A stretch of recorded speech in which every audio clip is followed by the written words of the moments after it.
জয় শ্রীরাম। এটা তো মেয়ার একটা ইলেকশন ছিল না, এটা শুধুমাত্র একটা সরকার গড়ার আর নির্বাচিত হয়ে আসার ইলেকশন ছিল না, এটা ছিল ধর্মযুদ্ধ। সেই ধর্মযুদ্ধতে যারা জিতে এসেছেন আমি তাদের অভিনন্দিত করছি। 2026 সালের বিধানসভা নির্বাচন নাকি কোনো সাধারণ নির্বাচন ছিল না, মানুষের স্বার্থে নির্বাচন ছিল না, মানুষের অধিকারের লড়াই ছিল না। এই লড়াই নাকি, এই যুদ্ধ নাকি ধর্মযুদ্ধ ছিল। না, এই কথাগুলো আমার না, এই কথাগুলো বিধানসভায় আজকে বলেছেন বিজেপি বিধায়ক তাপস রায়। এটা তো মেয়ার একটা ইলেকশন ছিল না, এটা শুধুমাত্র একটা সরকার গড়ার আর নির্বাচিত হয়ে আসার ইলেকশন ছিল না, এটা ছিল ধর্মযুদ্ধ। সেই ধর্মযুদ্ধতে যারা জিতে এসেছেন আমি তাদের অভিনন্দিত করছি। যিনি প্রোটেম স্পিকার ছিলেন, সেই প্রোটেম স্পিকার অর্থাৎ বিরোধী শাসক দলের বিধায়ক তাপস রায় তিনি এই কথা বলেছেন এবং রীতিমতো তিনি বলছেন 2026 বিধানসভা নির্বাচনটা ধর্মযুদ্ধ ছিল, সেই ধর্মযুদ্ধে নাকি বিজেপি জয়ী হয়েছে। তিনি ঠিক কি বলেছেন, তার কি বক্তব্য শোনাবো আপনাদের। দেখো দেখো, অনেক তো করেছো, এবার তো দেখতে খারাপ লাগছে নাকি? হ্যাঁ,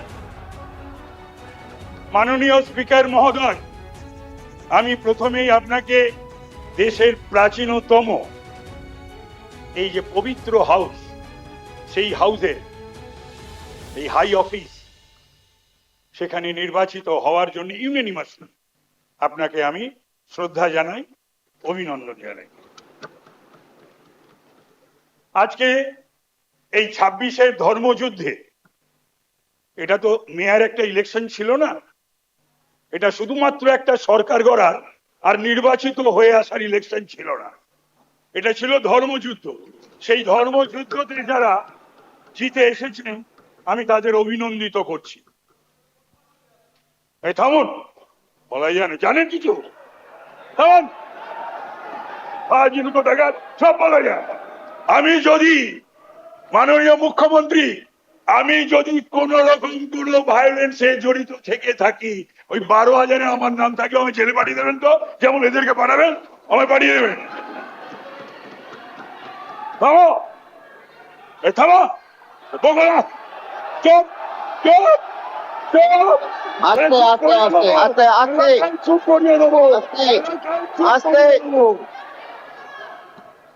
আস্তে তাই কন্টিনিউ করুন। আমি বলবো আপনি অপেক্ষা করবেন না নবান্নের বা রাইটার্সের ফোনে, আপনি অপেক্ষা করবেন না নবান্নের বা রাইটার্সের চিরকুটে। এই অগাস্ট হাউসকে অপবিত্র করেছে, এই অগাস্ট হাউসের পবিত্রতা ফিরিয়ে আনার দায়িত্ব আপনার উপর নষ্ট হয়েছে, আপনাকে সেই দায়িত্ব পালন করতে হবে। এই বলে আমার বক্তব্য শেষ করছি। জয় শ্রীরাম, ভারত মাতার জয়। স্যার, একটা জিনিস করতে হবে, মাননীয় মুখ্যমন্ত্রী রয়েছেন, এই সদনে কোন রাষ্ট্র বিরোধী স্লোগান, দেশ বিরোধী স্লোগান চলবে না, আইন করে বন্ধ করতে হবে, আইন করে বন্ধ করতে হবে, প্রয়োজনে বিল এনে। পশ্চিমবাংলা সাপ মুক্ত হয়েছে, পশ্চিমবাংলা পাপ মুক্ত হয়েছে, পশ্চিমবাংলা ভয় মুক্ত হয়েছে। যারা যারা হাউসের ভেতরে, মাননীয় শোভনদেব চট্টোপাধ্যায় মহোদয়, তাকে বলতে হলো, এখানে এক বলতে হচ্ছে, কিছু করার নেই। কালকে কেউ হাইকোর্টে গেছিলেন, আজকে সর্বভারতীয় তৃণমূল কংগ্রেসের সারা বাংলার দল, তার আবার সর্বভারতীয় সাধারণ সম্পাদক, সে ব্লক অঞ্চল থেকে বিজেপি প্রার্থীদের, এই থামুন, বলাই জানেন কিছু? থামুন, সব বলা যায়। এটা ও কিছু হবে না বলে উঠে লাভ নেই, বসো, উঠে লাভ নেই, বসো না, বলতে দিতে হবে। নাম করিনি, সে বলেছিল তাদের হাড়গোড় ভেঙে দেওয়া হবে। আমি বলবো সে যেন এবার বেরোয়, বিজেপি কিচ্ছু করবে না, তার ব্যবস্থা তৃণমূলই করবে, জনগণ করবে। আজকে পোস্টপোন ভায়োলেন্সের কথা এদের মুখে আসে, নির্লজ্জ বেহায়া না হলে পোস্টপল ভায়োলেন্সের কথা বলে। একটা নির্বাচন হয়েছে পশ্চিমবাংলায়, রক্তপাতহীন, লাশহীন, এই সাইন দেখিয়ে রক্তের ওপর দিয়ে, লাশের ওপর দিয়ে আজকে 150-র ওপর গুনতে হতো স্যার আপনাকে লাশ।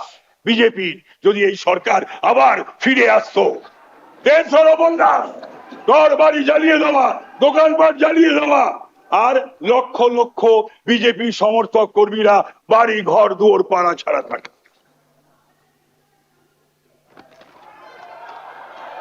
তো সুতরাং আমি বলছি না, একটাও হয়নি। হলে পরে 12,500 নাম থাকবে আমার, আমি জেলে যাব। আমি যদি মাননীয় মুখ্যমন্ত্রী, আমি যদি কোন রকম কোন ভায়োলেন্সে জড়িত থেকে থাকি, ওই 12,000 আমার নাম থাকলে আমি জেলে পাঠিয়ে দেবেন তো, যেমন এদেরকে পাঠাবেন, আমায় পাঠিয়ে দেবেন। থামো, থামো, বকো না, চুপ চুপ চুপ। আস্তে আস্তে আস্তে আস্তে আস্তে চুপ করিয়ে দেবো, আস্তে আস্তে তাই কন্টিনিউ করুন। আমি বলবো আপনি অপেক্ষা করবেন না নবান্নের বা রাইটার্সের ফোনে, আপনি অপেক্ষা করবেন না নবান্নের বা রাইটার্সের চিরকুটে। এই অগাস্ট হাউসকে অপবিত্র করেছে, এই অগাস্ট হাউসের পবিত্রতা ফিরিয়ে আনার দায়িত্ব আপনার উপর ন্যস্ত হয়েছে, আপনাকে সেই দায়িত্ব পালন করতে হবে। এই বলে আমার বক্তব্য শেষ করছি। জয় শ্রীরাম, ভারত মাতার জয়।